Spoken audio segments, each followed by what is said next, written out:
اعوذ باللہ من الشیطان اللعین الرجیم بسم اللہ الرحمن الرحیم الحمد للہ وکفا وسلام علی عبادہ الذین اصطفى درود بھیجئے محمد و آل محمد۔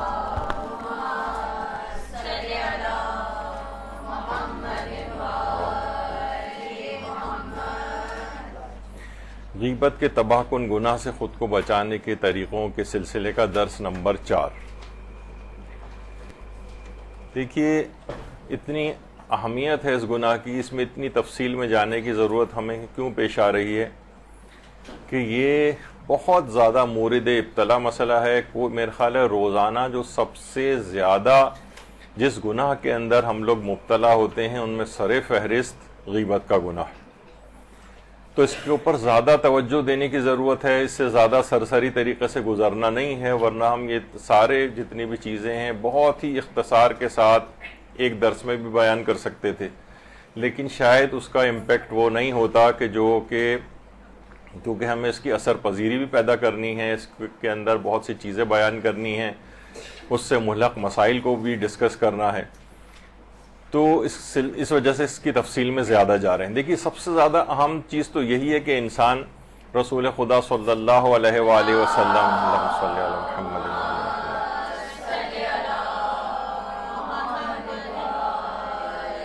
فرماتے تھے خبردار لوگوں کا ذکر چھوڑ دو کیونکہ یہ تمہارے لیے بیماری ہے، یعنی لوگوں کو ڈسکس کرنا بند کر دو۔ اگر ذکر تمہیں کرنا ہی ہے تو اللہ کا ذکر کرو جو تمہارے لیے شفا کا باعث ہے، تمہاری اندرونی طہارت کا باعث ہے۔ یہ تو تمہاری روح کو بیمار ڈال رہا ہے، یہ نقصانات پیدا کر رہا ہے، نفاق اس کے اندر آ رہا ہوتا ہے۔ ابھی جب ہم غیبت کے نقصانات بیان کریں گے اگلے دروس میں تو اس کے اندر ہی تفصیل آئے گی۔ تو پیغمبر فرما رہے ہیں لوگوں کے ذکر کو چھوڑ دو، کیونکہ جہاں آپ لوگوں کو ڈسکس کرنے بیٹھیں گے وہیں پر فوراً ہی کسی نہ کسی بہانے سے غیبت کا گناہ آ جائے گا۔ اور ہمارے امام سجاد علیہ الصلوۃ والسلام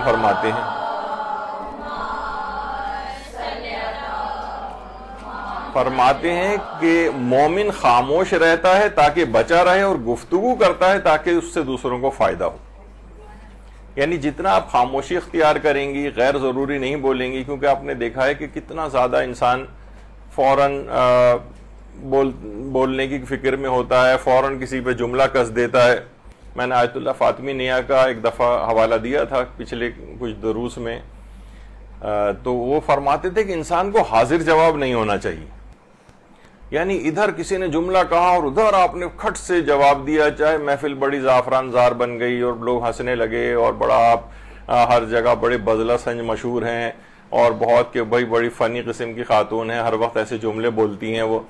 وہ فرماتے تھے کہ حاضر جواب جتنا ہوگا نا اس سے غلطی کا امکان اتنا ہی ہوگا، کیونکہ وہ بغیر سوچے سمجھے بول دیتا ہے، تو نقصانات ہوتے ہیں اس کے۔ ہمیشہ اپنے آپ کو ریزرو کر کے جو ہے وہ بولیں۔ اکثر ہمارا تجربہ ہے اپنا کہ ہمارے استاد محترم مولانا صادق حسن صاحب قبلہ جب بھی ان سے ہم پرسنل سوال کرنے جاتے تھے تو بہت تأمل سے جواب دیتے تھے وہ، یعنی تھوڑا سا جس طرح سے انسان ذرا سوچ کے جس طرح بولتا ہے نا، کمپوز کر کے، حالانکہ وہ تو ان کے سامنے بالکل ایسے جیسے ہمارے ہاتھ میں انگلیاں ہوتی ہیں اس طرح سے وہ مسائل فقہ میں ماشاءاللہ ایسی زبردست مہارت رکھتے ہیں، لیکن کیا ہے کہ سوچ سمجھ کے بولنا تاکہ کوئی اس میں کوئی ایسی غلط بات یا کوئی ایسا پہلو جو ہے نہیں نکلے۔ تو مومن خاموش رہتا ہے تاکہ بچا رہے۔ جب تک آپ خاموش رہیں گے، خاموش سے مراد ایسا نہیں کہ منہ میں گنگنیاں ڈال کے بیٹھے رہیں اور جو ہے وہ ایک لفظ بھی نہ بولیں، یہ بھی صحیح نہیں ہے، یعنی سوچ سمجھ کے بولیں، مختصر بولیں اور لوگوں کے متعلق گفتگو نہ کریں۔ آیت اللہ سیستانی فرماتے ہیں کہ بعض اوقات یہ ہوتا ہے کہ غیبت کے گناہ کے ساتھ توہین مومن کے گناہ کی آمیزش بھی ہو جاتی ہے۔ فرماتے ہیں غیبت حرام ہے، اور غیبت سے مراد یہ ہے کہ کسی شیعہ اثنا عشری کے مخفی عیب کو اس کی غیر موجودگی میں دوسروں کے سامنے بیان کرے، خواہ اس کی شخصیت کو مجروح کرنے اور اس کی توہین کرنے کے قصد سے ہو یا بغیر قصد کے۔ اگر توہین کرنے کے قصد سے اس کے عیب کو ظاہر کرے تو اس نے دو گناہ انجام دیے، یعنی توہین مومن کا گناہ الگ ہوگا، غیبت کا گناہ الگ ہوگا۔ مذاق اڑا رہے ہیں تو مومن سے استہزاء کرنا، مذاق اڑانا، اس کا الگ گناہ ملے گا۔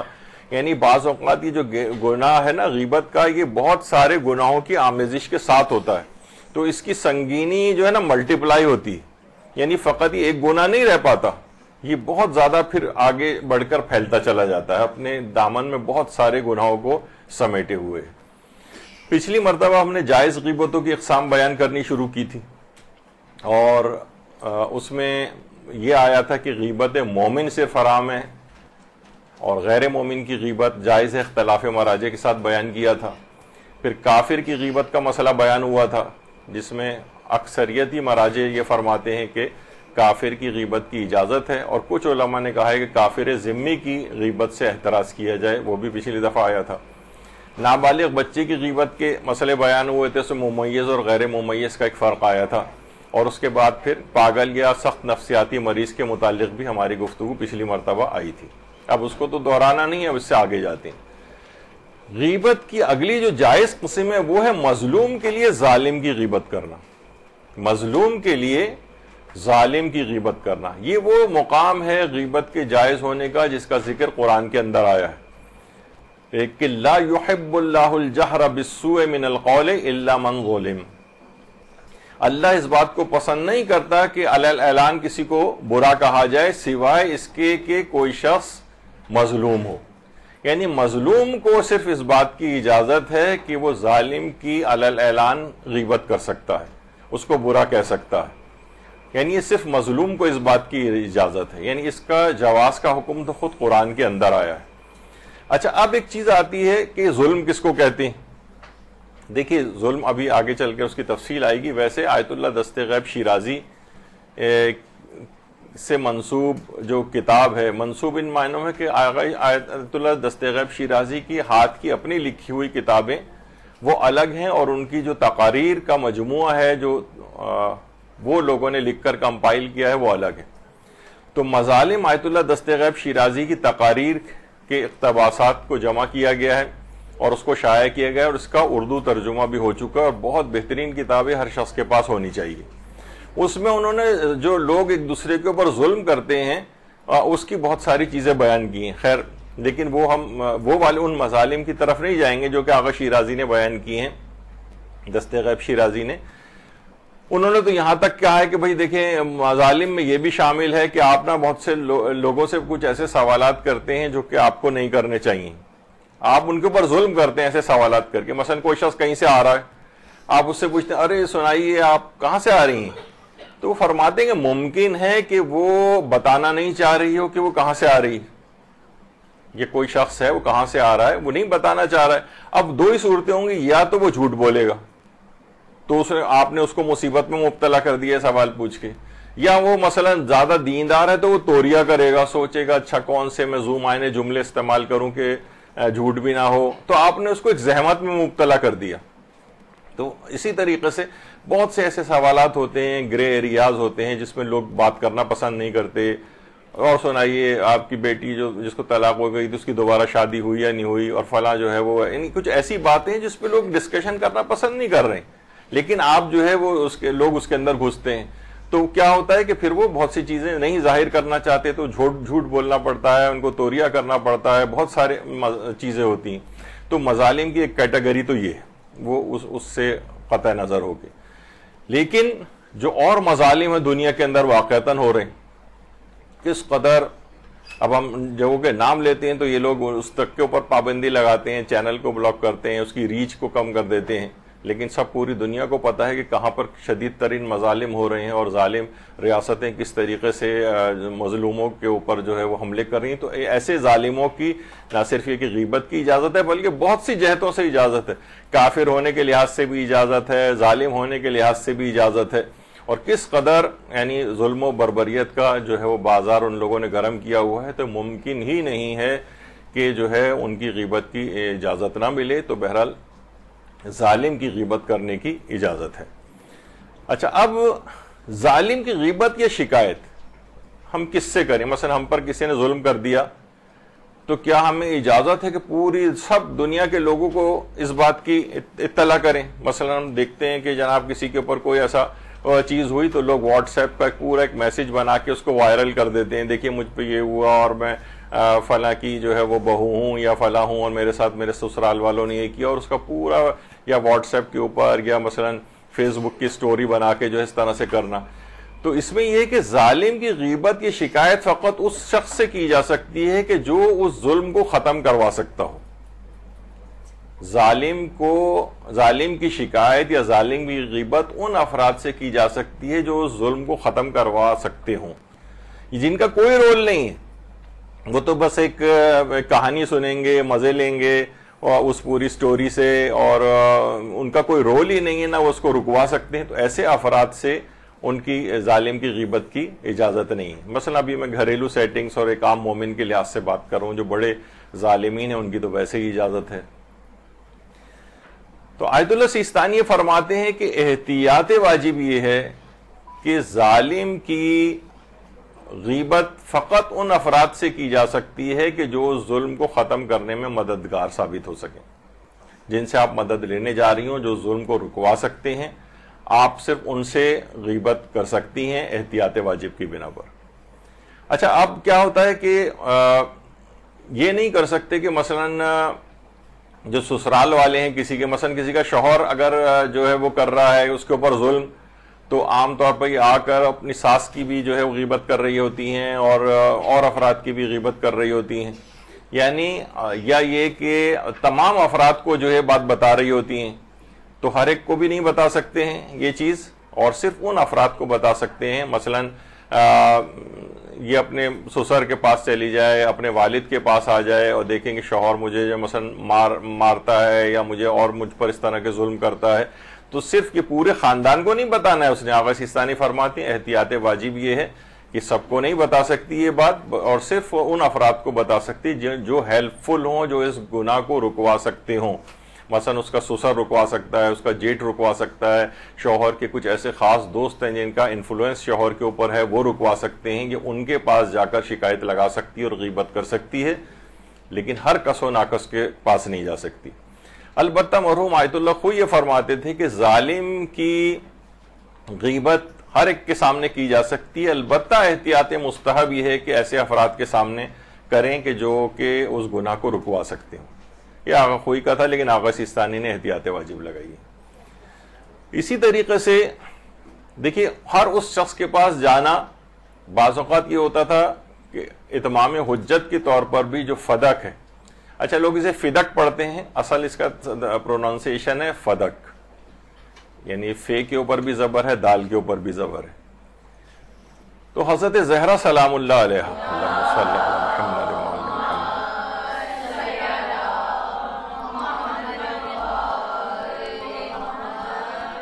جب باغ فدق کے اوپر قبضہ ہوا اور وہ غصب کیا گیا, تو حضرت زہرا بہت سارے جو اصحاب رسول تھے ان کے گھروں تک پر گئیں اور ان سے مدد کی خواہش کا اظہار کیا کہ ہمارے حق کو غصب کیا گیا ہے. اچھا, جو فدق ہے یہ بہرحال مدینے کا جو ایک باغ تھا, اور جب ہاشمی رفسنجانی جب ایران کے صدر تھے اور انہوں نے وہاں کا دورہ کیا تھا, تو یہ فدق پر بھی تشریف لے گئے تھے, اور حضرت زہرا کے جو باغ تھا اس کے اندر جو خاص ایک چشمہ تھا پانی کا, وہاں سے انہوں نے تبرکاً پانی بھی پیا تھا. تو بہرحال یہ اس لحاظ سے ایک علامت بن چکا ہے کہ یہاں پر غصب ہوا تھا حضرت زہرا کے حق کا. تو اسی زمانے میں حضرت زہرا معاذ ابن جبل کے پاس بھی گئی تھی. معاذ ابن جبل ایک صحابی رسول تھے, 38 سال کی عمر میں ان کا طاعون سے انتقال ہو گیا تھا. اردن کے علاقے میں ان کا ایک مقبرہ بھی ہے. اچھا, جب ان کے پاس گئیں تو کہا کہ اے معاذ, تم نے رسول اللہ سے ایک عہد کیا تھا کہ ان کے بعد تم ان کے اہل خانہ اور ان کی اولاد کا خیال کرو گے اور ان کا دفاع اسی طریقے سے کرو گے جیسے اپنا دفاع کرتے ہو اور اپنی اولاد کا دفاع کرتے ہو. تو ہمارے حق کو غصب کیا گیا تو ہماری مدد کرو. معاذ نے کہا کہ اے بنت رسول, یہ بتائیں کہ اور بھی کچھ افراد ایسے ہیں جو آپ کی مدد کرنا چاہتے ہیں. تو انہوں نے کہا نہیں, میں سب کے پاس گئی ہوں لیکن سب نے مدد سے انکار کر دیا ہے, لیکن تم میری مدد کرو. انہوں نے کہا جب اور لوگوں نے مدد سے انکار کر دیا تو میری مدد کرنے سے کیا ہوگا. یہاں اس پہ حضرت زہرا بہت ناخوش ہوئی اور کہا کہ میں قیامت تک تم سے بات نہیں کروں گی, یہاں تک کہ میں قیامت کے روز پیغمبر اسلام کے پاس پہنچ جاؤں. اور اس کے بعد ناراضگی کے عالم میں وہاں سے واپس آ گئی تھی. تو وہ تو خیر ایک اتمام حجت کے طور پر تھا، اور ایک اس طور پر تھا کہ چاہے ان کو پہلے سے پتہ ہی کیوں نہ تھا کہ مثلا حق کو اگر غصب کیا گیا ہے ان کے، تو جس سے بھی مدد لی جا سکتی ہو اس کے پاس مدد کے لیے جانا، اس سے مدد مانگنا، یہ ایک بالکل ایک عقلی بھی بات ہے، اور اسلام میں شرعی حکم بھی ہے۔ اور جب انہوں نے جا کر کہا کہ انہوں نے ہمارے حق پہ غصب کیا ہے، تو بہرحال اس لحاظ سے ظالم کی غیبت کرنے کی بھی اجازت ہے، اس سے شکایت کرنے کی بھی اجازت ہے۔ وہ ٹھیک ہے کہ بہت سی چیزیں پتہ ہونے کے باوجود بھی تاکہ تاریخ کے اندر آ جائے اور ایک حق واضح ہو جائے کہ کس نے غصب کیا تھا اور کیا اس وجہ سے یہ اتمام حجت کیا گیا۔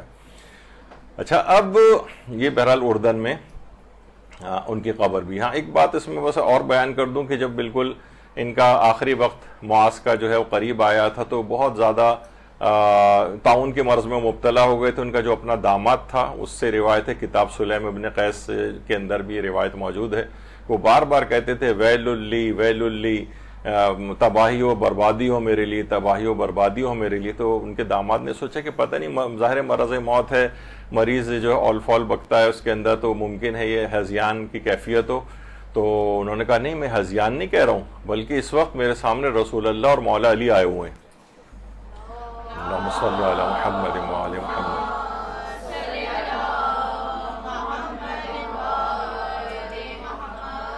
اور وہ مجھ سے یہ بات کہہ رہے ہیں کہ جہنم ہو تمہارے لیے کہ تم نے حق کا دفاع نہیں کیا ہے، یعنی جو مفہوم ہے روایت کا، اور جو اصل وارث تھے ان کا ساتھ نہیں دیا تم نے۔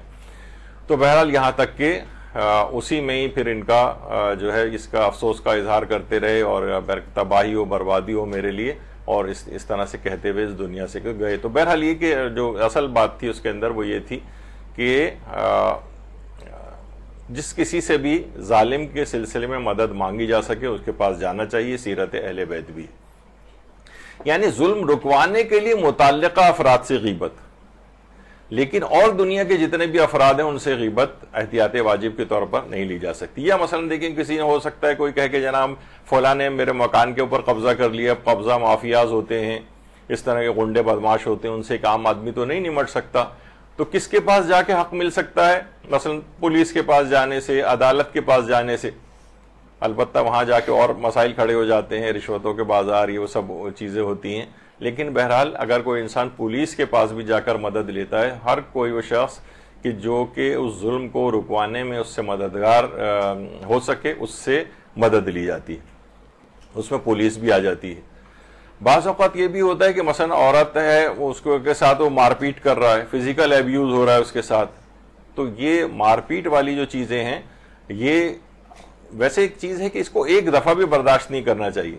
ہمارے پاس کتنے اس طرح کے آتے ہیں کیسز کہ جناب وہ برداشت کرتی رہتی ہیں، شوہر کو مار پیٹ ایک دفعہ کہ اس نے کر لیا، اب اس کو عادی ہو جاتا ہے، اسے پتہ ہے کہ وہ کہ جناب گھر کی بات باہر نہ نکلی، اور بہت ساری اس طرح کی چیزیں ہوتی ہیں، وہ برداشت کرتی رہتی ہیں، لیکن وہ بہت سی تو ایسے کیسز ہمارے پاس آئے ہیں کہ جو 10-10 20-20 سال سے روزانہ کے بنیادوں پہ پٹ رہی تھی اپنے شوہر سے۔ تو یہ سب کیا ہے کہ اس کی ہمت کھلتی چلی جاتی، تو ان کو فوراً پہلی دفعہ میں ہی نوبت ہی نہیں آنی چاہیے ایک دفعہ کی بھی، اور ایک دفعہ بھی کر لے تو اس کو بالکل ہر جگہ کے جہاں پہ بہرحال اس کو روکا جا سکتا ہو، اس سے آئندہ کے لیے اس سے روکوانا چاہیے۔ یہاں تک پیغمبر اکرم صلی اللہ علیہ وآلہ وسلم فرماتے ہیں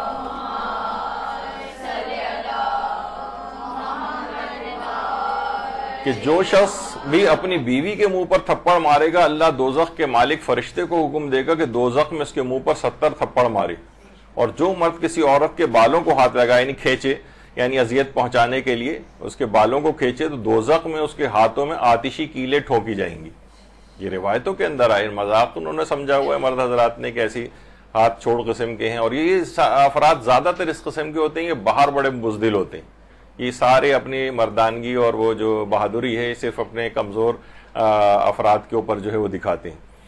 تو یہ ان کے ساتھ آخرت کے اندر یہ عذاب ہوگا۔ اور پیغمبر یہ بھی فرماتے تھے کہ مجھے اس شخص پر تعجب ہے جو اپنی بیوی کو زد و کوب کرتا ہے، نہیں مارتا پیٹتا ہے، حالانکہ وہ خود اس کا زیادہ مستحق ہے، یعنی یہ خود اس مارے پیٹے جانے کا زیادہ جو ہے قابل ہے یہ۔ تو بہرحال یہ ہاتھ اٹھانا اور یہ سب کچھ تو اگر کوئی اس طرح سے کر رہا ہے تو ہر اس کے پاس جا کر وہ اپنی اس کی غیبت کر سکتی ہے کہ جو کہ اس کو اس ظلم سے نجات دلا سکے. البتہ یہ ہے کہ کچھ کیسز اب یہ والے بھی آنے لگے ہیں. وہ یہ ہے کہ جو بہت سے مرد حضرات کے کیسز ہمارے پاس بھی آئے ہیں، وہ کہتے ہیں میری بیوی مجھے مارتی ہے. تو اب یہ والا صورتحال ہوگی کہ بہرحال ایک فیمیل ڈومینیٹنگ سوسائٹی ہے ہمارے یہاں، کم سے کم شہری زندگی میں. تو یہاں پر عام طور پر مرد حضرات ذرا دوبکے اسی طرح سے رہتے ہیں جیسے شیر ہے اس وقت سامنے. تو بہرحال یعنی کہ دونوں طرف کے لیے ہے کہ ہر وہ یعنی ظاہر ہے کہ جب وہ آ کر شکایت لگا رہے ہیں بھائی میری بیوی جو ہے مجھے مارتی ہے، مجھے اس سے وہ بچایا جائے، تو بہرحال یعنی ہر شخص سے اس کی غیبت کی جا سکتی ہے جو اسے ظلم سے نجات دلا سکتا ہو.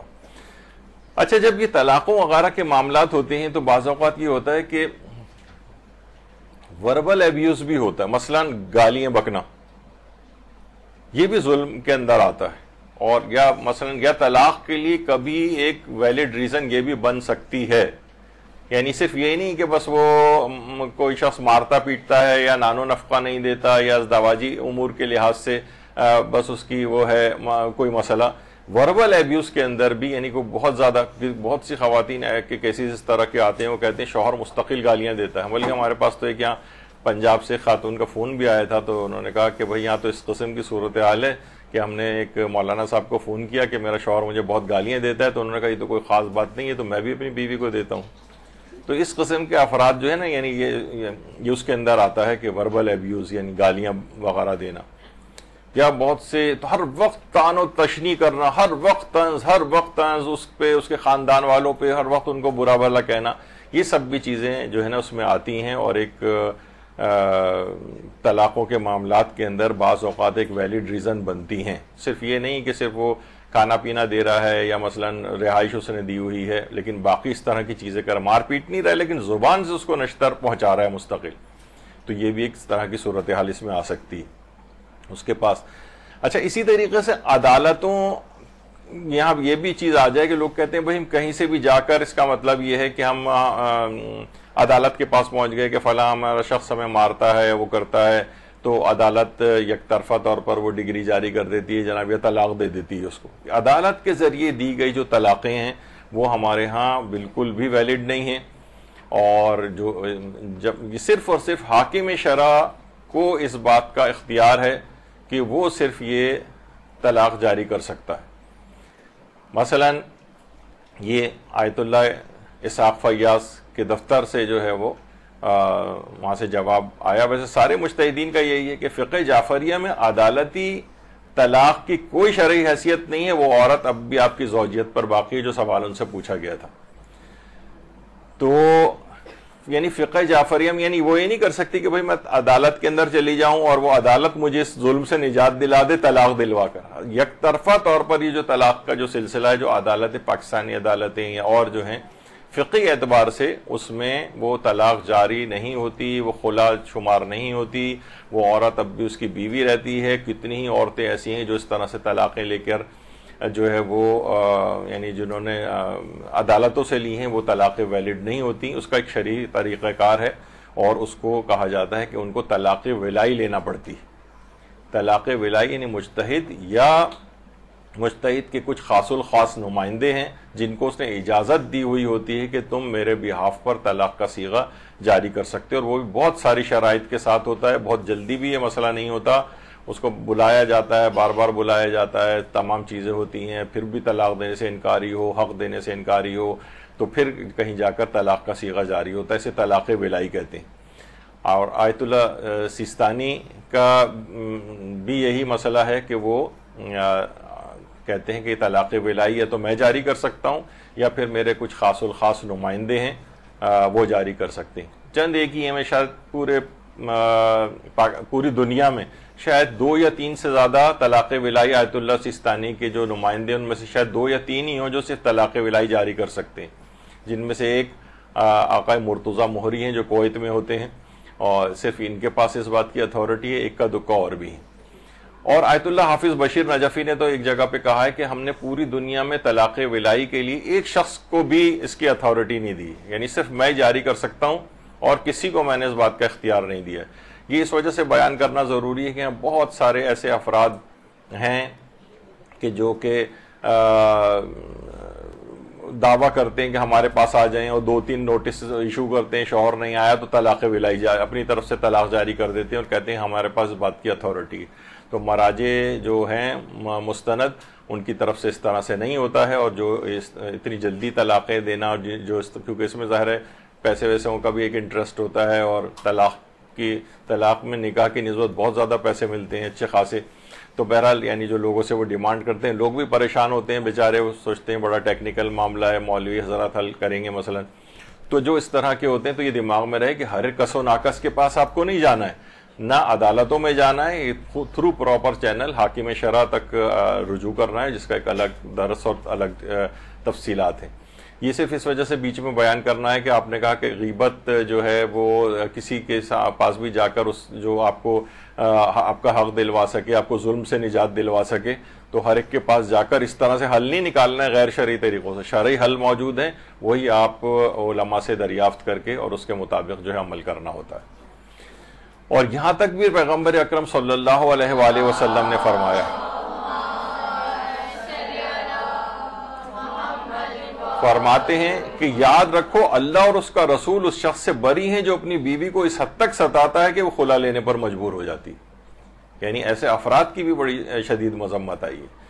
اچھا، اب یہ دماغ میں رہے کہ یہ صرف ہمیں دل کے پھپولے پھوڑنے کے لیے یا اپنے دل کو ہلکا کرنے کے لیے غیر متعلق افراد سے ظالم کی غیبت کی اجازت نہیں، جو کوئی نجات وجات نہیں دلا سکتے۔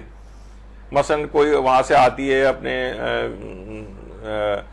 سسرال سے اس طرح کے معاملات جو لے کے گھر میں، اب وہ اپنی بہن کو بتا رہی ہے، اپنے بھائیوں کو بتا رہی ہے، جن کا کوئی رول نہیں، وہ کچھ کر ہی نہیں سکتے، اور ان کی غیبتیں جو ہیں کر رہی ہوتی ہیں۔ وہ خالی یہی نہیں بلکہ پوری اور فیملی بھی اس میں انوالو ہو جاتی ہے۔ تو بہرحال اس میں یہ ہے کہ صرف دل کو ہلکا کرنے کے لیے اس بات کی اجازت نہیں ہے۔ آغا سیستانی فرماتے ہیں احتیاط واجب یہ ہے کہ فقط اور فقط ان افراد کو یہ چیز بتائی جائے جو آپ کو ظلم سے نجات دلا سکے۔ اچھا، ظالم سے جو ملحق رشتہ دار ہیں ان کی بھی غیبت کی اجازت نہیں۔ مثلا شوہر نے ظلم کیا ہے، اب آپ نے ساس کی بھی غیبت کر رہی ہیں، سسر کی بھی کر رہی ہیں، دیورانی، جیٹھانی، دیور، جیٹ، سب لوگ اس کے اندر جو ہے نا، نندے وغیرہ سب آ گئیں، تو اب اس نے یہ کہا تھا اور یہ اور وہ، اور بہت ایک طوفان بدتمیزی جو اس کے اندر ہوتا ہے۔ تو صرف اس کی حد تک فوکس رہیں، ظالم کی حد تک۔ اس سے جو ملحق افراد ہیں وہ ہوتا ہے نا کہ جناب بس وہ ایک ہوتا ہے اور اس کے بعد پھر اس سے ایسوسیٹڈ جتنے افراد ہوتے ہیں سب اس کی لپیٹ میں آتے ہیں، یہ خود ایک بڑا حرام اور گناہ کبیرہ ہو جاتا ہے۔ تو اگر آپ کو چاہے وہ باتیں صحیح کیوں نہ ہوں، لیکن وہ اس وقت اس کے ظلم سے متعلق صرف غیبت کے بیان کی اجازت ہے، باقی تو پھر عام اس کا مطلب برائیاں ہیں بھی تو بھی وہ غیبت کرنے کی تو اجازت نہیں ہے۔ اگر مومن ہیں وہ لوگ تو غیبت کی اجازت تو نہیں ہے، تو واقعی پائی جاتی ہوں تب بھی اجازت نہیں ہے، اور نہیں پائی جاتی تو وہ تو تہمت اور الزام ہے، وہ تو ہم پچھلی دفعہ ڈسکس کر چکے۔ اچھا، کیا کسی دوست یا رشتہ دار کو اس بات کی اجازت ہے؟ یہ بھی علماء سے پوچھا گیا۔ مثلا آپ کی کوئی سہیلی ہے، اس کے اوپر اس کا شوہر ظلم کرتا ہے، تو آپ دوسروں کو بتا رہی ہیں بھائی دیکھیے وہ فلاں جو میری سہیلی ہے نا، اس کا میاں اس کے ساتھ ایسا کرتا۔ یا مثلا کوئی رشتہ دار ہے، کوئی کزن ہے، آپ کو پتہ چل گیا کہ فلاں اور لڑکی کے اوپر یہ ظلم ہو رہا ہے، اب آپ کو کیا اس بات کی اجازت ہے؟ تو علماء فرماتے ہیں نہیں، دوست یا رشتہ داروں کو اس بات کی اجازت نہیں ہے، فقط اور فقط وہ جو وکٹم ہے اس ظلم کا، صرف اس کو اس بات کی اجازت ہے، دوسرے افراد کو اجازت نہیں، سوائے اس کے کہ کوئی ظلم سے بچانے کے لیے الگ سے ان کی کوئی ہیلپ کی ضرورت پیش آ جائے، ان کی کسی گواہی کی ضرورت پیش آ جائے تاکہ جو ہے اس کو ظلم سے روکا جا سکے، تو ایک الگ بات ہے۔ لیکن ویسے ہی بس ایک زیادہ تر تو عموماً گھریلو سیٹنگز میں یہی ہوتا ہے نا کہ آپ بس ویسے ہی دوسرے لوگوں کے سے اس کا ذکر کر رہی ہوتی ہیں، اپنے دوست عزیز یا رشتہ دار کے اوپر کوئی ظلم ہو رہا ہوتا ہے، دوسرے لوگ سوچتے ہیں کہ ہمیں بھی اس کی اجازت ہے، بھئی ہماری بہن کے ساتھ ہوا ہے، ہماری کزن کے ساتھ ہوا ہے، میری سہیلی کے ساتھ ہوا ہے، تو اب آپ ہر ایک کو بتا رہی ہیں، نہیں، اس کی اجازت نہیں، یہ غیبت میں آ جائے گا۔ اب آ جائیے اس کے بعد، یہ تو ظالم کی غیبت، یا وہ اس کی تفصیلات آپ نے سنی۔ اب جائز غیبتوں کی اگلی قسم آتی ہے اور اسے کہتے ہیں فاجر کی غیبت کرنا۔ فاجر، یہ دو الفاظ ہیں جو ایک عام طور پر ایک ساتھ بولے جاتے ہیں۔ وہ شخص بہت فاسق و فاجر ہے، فاسق و فاجر ایک ساتھ عام طور پر بولا جاتا ہے ملا کر، لیکن ان میں تھوڑا فرق ہے۔ دیکھیے فاسق وہ ہوتا ہے جو کہ گناہگار ہے لیکن اپنے گناہ کو ظاہر نہیں کرتا ہے. ٹھیک ہے, مثلا کوئی شخص ہے نماز نہیں پڑھتا لیکن کسی کو پتہ بھی نہیں چلنے دیتا کہ وہ نماز نہیں پڑھتا ہے. کوئی اور اس طرح کا, مثلا وہ اپنے کسی دوست کے ساتھ, ایک دوست کے ساتھ بیٹھ کے تاش کھیلتا ہے لیکن اور کسی کو نہیں پتہ چلنے دیتا, اس کو کہا جائے گا یہ فاسق ہے. کوئی روزے نہیں رکھتا ہے, صرف بہت ہوا تو اس کے گھر والوں کو پتہ ہوتا ہے. روزہ ویسی ایک ایسی چیز ہے کہ منہ شکل سے دیکھنے سے تو پتہ نہیں چلتا کسی کے کون روزے دار ہے کون نہیں. خیر ہمارے یہاں یہ ہوتا ہے کیونکہ پورے سال روزے رکھتے نہیں ہیں تو جیسے ہی رمضان ہوتا ہے شکل پہ 12 بجنے لگتے ہیں, پتہ چل جاتا ہے روزے سے. لیکن ویسے عمومی زندگی میں تو کسی کو نہیں پتہ چلتا ہے. تو فاسق و فاجر کے اندر یہ فرق ہے. فاسق وہ ہوتا ہے جو کہ گناہگار تو ہوتا ہے لیکن اپنے گناہ کو ظاہر نہیں کرتا ہے, اور ایک ہوتا ہے فاجر, یعنی غیبت فاسق کی اجازت نہیں. فاسق کی غیبت کی کہ بھائی گناہ تو اس نے کیا ہے اور آپ کے علم میں بھی آ گیا ہے, ظاہر ہے جبھی تو آپ بیان کریں گے اس کا, آپ کے لحاظ سے وہ فاسق ہو گیا ہے. اس نے توبہ بھی نہیں کی. ہاں کوئی توبہ اگر کر لے تو پھر اس کا فسق ختم ہو جاتا ہے. آپ کو یقینی ذرائع سے پتہ چل گیا کہ اس نے اس گناہ سے توبہ کر لی, اب اس پچھلی گناہ کے حوالے سے بات نہیں ہوگی اس کی اور غیبت بھی نہیں ہو سکتی. لیکن اس نے توبہ بھی نہیں کی ہے لیکن وہ آپ کو پتہ ہے کہ یہ مثلا نماز نہیں پڑھتا ہے یا نماز نہیں پڑھتی, تو اس کی اس غیبت کی اجازت نہیں, کیونکہ یہ آپ کو صرف پتہ ہے. غیبت فاسق کی اجازت نہیں. علماء سے پوچھا گیا کیا یہ صحیح ہے کہ فاسق شخص کی غیبت نہیں ہوتی, یعنی غیبت شمار نہیں ہوتی؟ تو وہاں سے جواب ہے نہیں, یہ بات صحیح نہیں ہے. البتہ متجاہر بالفسق کی غیبت کی اجازت ہے جو خود ہی اپنے گناہ کو ظاہر کر دے. اس کو متجاہر بالفسق کہا جاتا ہے, یعنی فسق, اپنے فسق کو, اپنے گناہ کو لوگوں کے سامنے ظاہر کرے. اس کو کہا جاتا ہے غیبت فاجر, بالکل علل اعلان. بہت سے ایسے ہوتے ہیں. میں نے خود ایک دفعہ ایک مشہور گلوکار کا انٹرویو ٹی وی کے اوپر ایک آ رہا تھا, تو انہوں نے کہا کہ بھائی میں صاف بات بتا رہا ہوں, ان کی بڑی خدمات بھی تھیں سیلاب زدگان کے لیے, اور وہ فنڈ ریزنگ وغیرہ ہو رہی تھی, اور وہ ٹیلی تھون اور وہ جو سب کچھ ہو رہی ہوتی ہے. انہوں نے کہا دیکھیے میں واضح طور پہ کہہ رہا ہوں, میں خدمت خلق بہت کرتا ہوں لیکن میں نماز نہیں پڑھتا ہوں. صاف. اب یہ کیا ہے؟ غیبت یہ فاجر. اب ان کا نام لے کے بھی بیان کیا جا سکتا ہے کہ انہوں نے خود ہی اپنے گناہ کو جو ہے لوگوں کے سامنے ظاہر کر دیا. تو غیبت فاجر کی اجازت ہے وہ گناہ جو خود ہی اپنا ظاہر کر دے. یا میں اکثر جو مختصر سا, میں عام طور پہ کبھی ٹی وی دیکھتا ہوں تو اس طرح کی کوئی چیز اس کے اندر آتی ہے تو وہ دماغ میں رکھ لیتا ہوں کہ یہ چیز میں بیان کروں گا. ایک مشہور کرکٹر, آج کل تو خیر وہ کافی بیمار ہیں, ذرا پرانے کرکٹر ہو گئے ہیں وہ, تو وہ کہہ رہے تھے کہ میں اچھے کرکٹر کے ساتھ ساتھ ایک اچھا مسلمان بھی ہوں, جب بھی موقع ملتا ہے ضرور نماز پڑھتا ہوں. یعنی پابندی سے نہیں پڑھتا ہوں, جب موقع مل گیا پڑھ لی, نہیں موقع ملا تو نہیں. اب یہ خود ہی بتا رہے ہیں کہ میں گھنٹے دار نمازی ہوں مثلا. تو غیبت فاجر جو خود ہی اپنے گناہ کو ظاہر کر دے. مثلا اس کے اندر آ جاتی ہیں بے حجاب عورتیں, یعنی خود ہی انہوں نے اپنے گناہ کو ظاہر کر دیا, تو اب ان کی بے حجابی کی غیبت کی جا سکتی کیونکہ یہ فاجر ہو گئی. اگر فاسق ہوتی, اچھا بعض اوقات یہ ہوتا ہے کہ ممکن ہے کہ مثلا باہر وہ پردہ کر کے جاتی ہوں لیکن بہت قریبی گھر, مثلا کوئی کزن آ گیا, اس کے سامنے اتنا پردہ نہیں کیا, تو بہرحال اتنی کیٹیگری میں ان کو نہیں رکھیں گے. وہ فاجر علی اعلان گناہ کرنے والی, اور اس کی غیبت کی اجازت ہے بہت محدود. اگر وہ گناہ اس انداز سے ہو رہا ہے اور لوگوں کے سامنے نہیں آ رہا ہے تو ان کی اس گناہ کی غیبت نہیں ہو سکتی.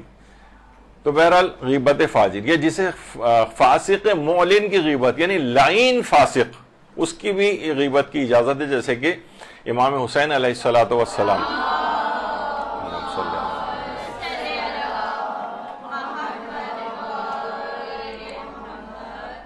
ولید ابن عتبہ جو یزید کا والی تھا, اس سے وضاحت کے ساتھ آپ نے فرمایا تھا ہم نبوت کے اہل بیت ہیں, رسالت کی کان ہیں, ملائکہ کی آمد و رفت کا مرکز ہیں, رحمت کے نازل ہونے کی جگہ ہیں. اللہ نے نعمتوں کا آغاز ہم سے کیا ہے اور ہم ہی پر ان کا اختتام ہوا ہے.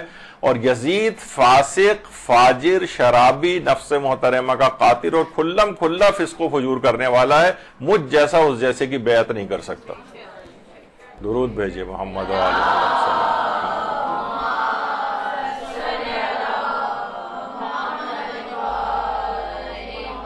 یعنی کھلم کھلا امام نے سارے اس کے اندر وہ بھی گنوائے اس کے کہ فاسق بھی ہے، فاجر بھی ہے، شرابی بھی ہے، نفس محترمہ کا قاتل بھی ہے، کھلم کھلا فسق و فجور کرنے والا. اسے فاسق معلن کہا جاتا ہے، لعین فاسق.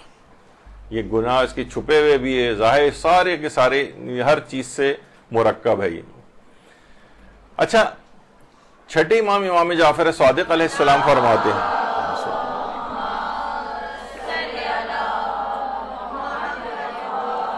فرماتے ہیں کہ میں فاسق کی گواہی کو قبول نہیں کرتا سوائے اس کے کہ وہ اپنے خلاف گواہی دے. مثلا فاسق بھی وہ کوئی کہے کہ بھائی میں نے یہ کام کیا ہے، میں نے گناہ کیا ہے، تو اس کی بات تو قبول اپنے متعلق کی جائے گی لیکن دوسرے کے لیے قبول نہیں کی جائے گی. ابھی آگے چل کر جب عدالت میں اور گواہی کے موقع پر جو غیبت والا مسئلہ ہے وہ آگے چل کر بیان ہوگا تو وہاں پر فاسق کی بات کو نہیں مانا جاتا، یعنی اس کی گواہی کو بھی نہیں لیا جاتا. یعنی یہ جو بہت سارے گناہ ہیں، مومن کی بہت سارے امتیازات اور پریولیجز اس کو لے لیا جاتا ہے ان سے.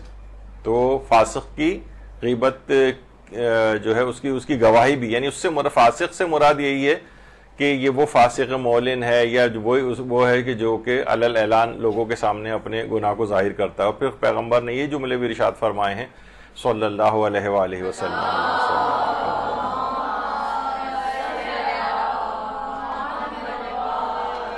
کہ فاسق کے گھر کی مثال پختہ اور خوبصورت قبر کی مانند ہے جس کے اندر دیکھا جائے تو سڑان اور تعفن کے علاوہ کچھ بھی نہیں. جو بہت بڑے بڑے سے گھر نظر آ رہے ہوتے ہیں آپ کو اور فاسق و فاجر اس میں رہ رہے ہیں، اصل میں وہ خوبصورت قبر کی مانند ہے کہ اندر تو آپ کو پتہ ہی کہ کیا عذاب اس کے اندر چل رہے ہیں، لیکن بظاہر باہر سے بڑے پرسکون آپ کفار کے قبرستان دیکھیں، کتنے ہریالی، اور آپ کو ایسا لگے گا جیسے پکنک کے مقامات ہیں اور یہ ہیں، لیکن اندر سے ان کا کیا حال ہوتا ہے. تو بہرحال یہ فرمایا کہ فاسق کے گھر کی مثال ایسی. اور یہ بھی فرمایا امیر المومنین علی ابن ابی طالب علیہ الصلوۃ والسلام اللہم صلی علی محمد. کہا کہ فاسق و فاجر کی دوستی سے بچو کیونکہ وہ اپنے فائدے کے لیے تمہیں بھی بیچ ڈالے گا. یعنی ایسے افراد جو کھلم کھلا بھی گناہ کرتے ہیں، چھپ کے بھی گناہ کرتے ہیں اور آپ کو پتہ ہے، تو بہتر ہے آپ ان لوگوں کی دوستی سے دور ہو جائیں. یہ ہمیشہ آپ کو نقصان پہنچا دیں گے سوائے اس کے کہ آپ خود اتنی انفلوئنشل ان کی بنیں اور ان کو اس گناہ وغیرہ سے نجات دلائیں اور ان کو راہ راست پہ لائیں. لیکن عام طور پر دیکھنے میں آتا ہے کہ دوسرے لوگ ہی ان کا اثر قبول کر لیتے ہیں، یہ گناہ گار اتنے پاورفل ہو جاتے ہیں. تو ان کی دوستی سے دور رہنا بہتر ہے. اور اللہ نے قرآن میں یہ بات بھی ارشاد فرمائی ہے، اور خبردار ان لوگوں کی طرح نہ ہو جانا جنہوں نے خدا کو بھلا دیا. تو خدا نے خود ان کے نفس کو بھلا دیا ہے اور سب کے سب فاسق اور بدکار ہیں. یعنی جو اللہ کو بھولے ہوئے ہیں، فاسق فاجر گناہوں کے اندر ڈوبے ہوئے، اصل میں اللہ نے بھی ان کو بھلا دیا، یعنی بالکل نیگلیکٹ کر دیا ہے. ایک سیکنڈ کو بھی انسان، کتنی دعائیں ایسی ہیں جو سجدے میں بھی جا کر پڑھی جاتی ہیں کہ پروردگار ایک لمحے کے لیے مجھے اپنے نفس کے حوالے نہ کرنا اور مسلسل میرے ساتھ رہنا. تو جب اللہ ساتھ ہوگا تو انسان ہر قسم کے گناہوں سے بھی اپنے آپ کو بچائے گا. تو قرآن نے کہا کہ سب کے سب فاسق و بدکار ہیں جنہوں نے خدا کو بھلا دیا. تو بہرحال ایسے افراد سے اپنا دامن کو بچانا چاہیے. اور فاسق کی نشانیاں بھی روایات میں بتائی ہیں کہ جناب وہ لہو اور بیہودگی والے جو ہے وہ کام کرتا ہے فاسق، فضول باتیں کرتا ہے، لغو باتیں کرتا ہے یا لغو کاموں کے اندر انجام دیتا ہے ان کاموں کو. سرکشی نظر آئے گی آپ کو اس کے اندر، طغیان، بہتان لوگوں کے اوپر باندھے گا. بہت ساری اس طرح کی علامتیں فاسق کی پیغمبر اکرم نے بیان کی. اچھا، اب آ جائیے جو فاجر ہے جس کو ہم نے کہا کہ فاجر کی غیبت کی اجازت ہے، تو علماء فرماتے ہیں فاجر کے آشکار گناہوں کی غیبت کی اجازت ہے. یعنی وہ گناہ کہ جو خود اپنے گناہ کو ظاہر کر رہا ہے، جیسے وہ کہہ رہا ہے میں نماز نہیں پڑھتا ہوں، جیسے سب کے سامنے کہہ رہا ہے کہ میں گانے سنتا ہوں، سب کے سامنے اپنے کسی اس کا اعتراف کرتا ہے. بہت سے آتے ہیں ٹی وی کے اوپر اپنے اداکاروں کے انٹرویوز آ رہے ہوتے ہیں اور بڑے فرینک قسم کے آج کل پوڈ کاسٹ اور انٹرویوز ہیں جناب، پرانے معاشقوں کی باتیں سنا رہے ہیں ان کو اور بڑا فرینک ظاہر کر رہے ہیں کہ بڑے سچے قسم کے ہیں. تو یہ اب وہ کیا ہے کہ وہ اپنے خود ہی آشکار گناہ دوسروں کو اب ہم بیان کر سکتے ہیں کہ بھائی یہ تو دیکھیں انہوں نے خود ہی بیان کیا ہے. تو فاجر کے آشکار گناہوں کی غیبت ہو سکتی ہے لیکن فاجر کے چھپے ہوئے گناہوں کی غیبت نہیں ہو سکتی. مثلاً خود ہی وہ کہہ رہا ہے کہ مثلاً میں نماز نہیں پڑھتا ہوں، تو اب آپ یہ نہیں کہہ سکتے وہی نماز بھی نہیں پڑھتا اور مجھے پتہ ہی گانے بھی سنتا ہے. اب اس نے خود نہیں ظاہر کیا تھا یہ، اب آپ نے صرف اور صرف اس کو فوکس کرنا ہے آپ نے، یعنی اگر بیان کرنا بھی چاہ رہے ہیں تو صرف وہ جو کہ اپنے خود ہی جس گناہ کو وہ بیان کر رہا ہے، آشکار کر رہا ہے، فقط اس گناہ کی غیبت ہو سکتی ہے. جو اس کے پوشیدہ گناہ ہے اس کی غیبت نہیں ہو سکتی، جس کو اس نے خود اعلان ظاہر نہیں کیا. مثلاً عورت نے آ کر کہا، بیوی نے آ کر کہا کہ جناب وہ مجھ پر بہت ظلم کرتا ہے، نان نفقہ نہیں دیتا ہے، اور بہت سے اس طرح کے ہوتے ہیں کہ وہ چھوڑ کر یہاں سے چلے گئے بیوی کو اور سال 2 سال کے اندر آتے ہیں، اور بہرحال ایک مشکل میں اس کی زندگی گزر رہی ہوتی ہے. اب وہ یہ نہیں کہہ سکتی کہ فلاں مجھے مارتا بھی ہے، فلاں بھی ہے، لیکن یہ نماز بھی نہیں پڑھتا. نماز نہ پڑھنے کا اس ظلم سے کوئی تعلق نہیں، یعنی فقط اس گناہ کی غیبت کی جا سکتی ہے جو آشکار ہے، جو اس نے خود ظاہر کیا ہے یا علل اعلان کیا ہے، صرف اس کی غیبت ہو سکتی ہے. جو چھپے ہوئے گناہ ہیں اس کی غیبت کی اجازت نہیں.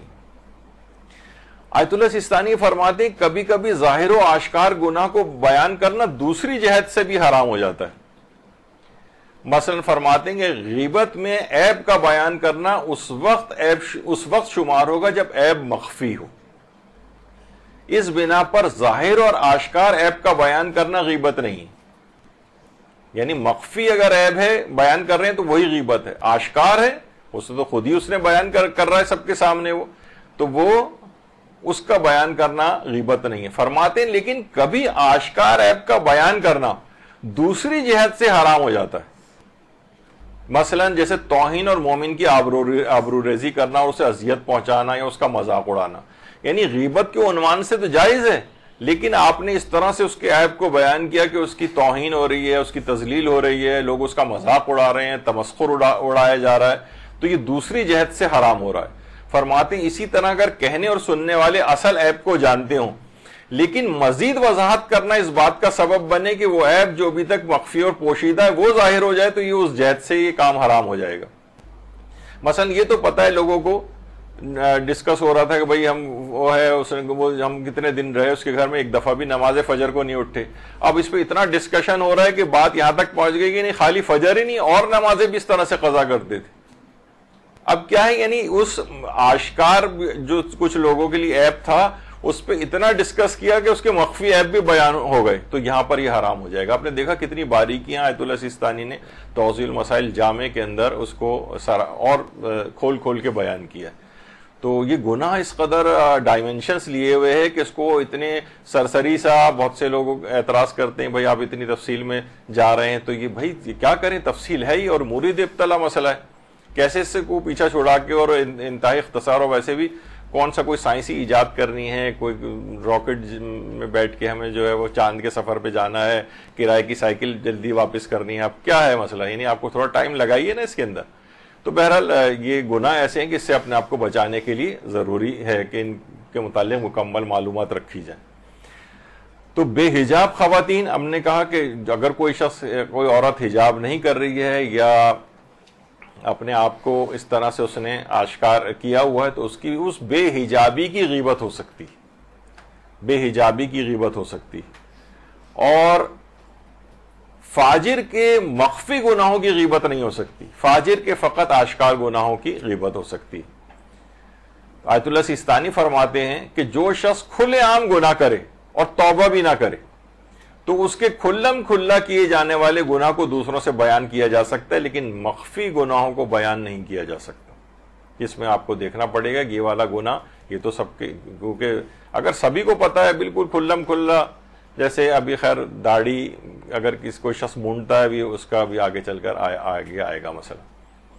تو بہرحال امیر المومنین علی ابن ابی طالب علیہ السلام فرماتے ہیں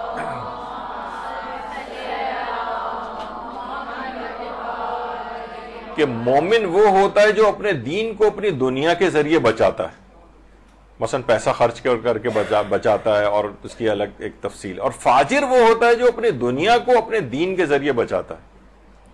ممکن ہے یہ داڑھی رکھ کے اپنے جو ہے نا دنیا کو بچائے، عمرہ کرنے اس وجہ سے جا رہا ہے تاکہ اپنے فسق و فجور، دیکھا نہیں آپ نے کتنے اداکار آئے ہیں، فسق و فجور ڈانسر اور یہ سب کچھ جو وہ جاتے ہیں وہاں پہ مقنے اور وہ پہن کے اور احرام پہن کے تصویریں کھینچ کے اس کے اوپر ڈالتے ہیں. تو اس سے کیا ہوتا ہے, یعنی وہ اپنے دنیا کو آخرت کے ذریعے بچانے کی انسان کوشش کرتا ہے. اب ہم کسی کی نیتوں کے اوپر نہیں جا رہے ہیں فی الحال, لیکن بظاہر, اور آتے ہی پھر وہی فسق و فجور, وہی فواہشات کے اندر پھر مصروف ہو جاتے ہیں. جیسے وہی ہمارے ہاں جو کہا جاتا ہے, جیسے رمضان کے جو پروگرامز ہیں اس میں سارے اس وقت جتنے بھی اس کو ہوسٹ کرنے والے ہیں وہ سارے اداکار, گلوکار, فسق و فجور, فحاشی پھیلانے والے, جو جیسے ہی 30 رمضان ختم ہوگی اور عید کا روز آئے گا وہی سارے کے سارے اگلے دن اس میں ڈانس کر رہے ہوں گے کھڑے ہو کے. تو یہ کیا ہے, یہ بس وہ اپنے دنیا کو دین کے ذریعے بچاتے ہیں کہ بھئی یہ دیکھیے دونوں دین و دنیا کو ساتھ لے کے چل رہے ہیں. قیامت کے روز پیغمبر فرماتے ہیں ریاکار کو ندا دی جائے گی, اے فاجر, اے دھوکے باز, اے ریاکار, تیرا عمل ختم ہو گیا, تیری جزا باطل ہو گئی, اس لیے اپنی اس جزا اس شخص سے مانگو جس کی خاطر تم عمل کیا کرتے تھے. تو جو ریاکار ہے اس کو بھی فاجر کہہ کے پکارا جائے گا قیامت کے روز, فاجر, غادر, فاسق ہی کہہ کے. تو بہرحال یہ فاجر وہ ہوتا ہے جو علل اعلان اپنے گناہ کو ظاہر کرتا ہے. اچھا, بعض اوقات ایک چیز بس اس میں ایک اور بیان ہو جائے. ایک حدیث ہے پیغمبر اکرم صلی اللہ علیہ وآلہ وسلم,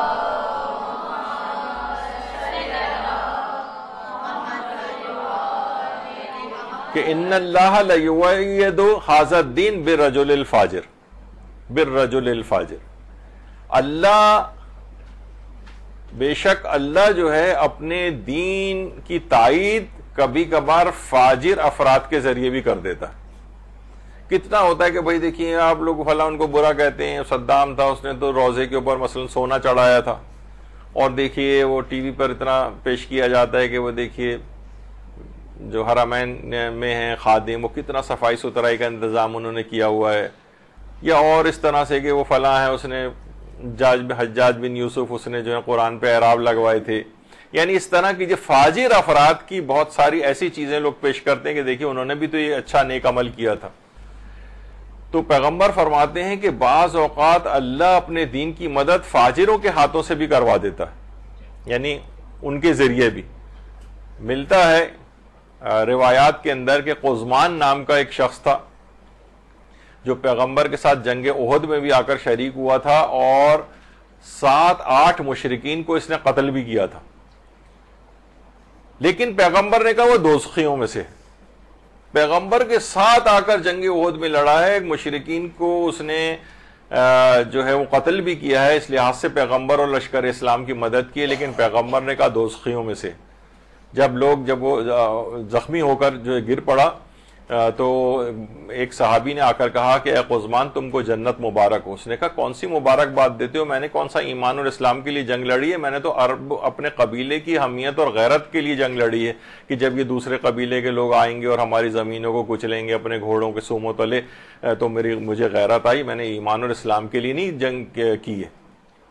پھر اس کے بعد شدید زخمی ہو گیا تھا, اپنے زخموں کو برداشت نہیں کر سکا, اور قزمان نے وہیں ایک تلوار نکال کے گردن میں پھیر کے خودکشی کر لی.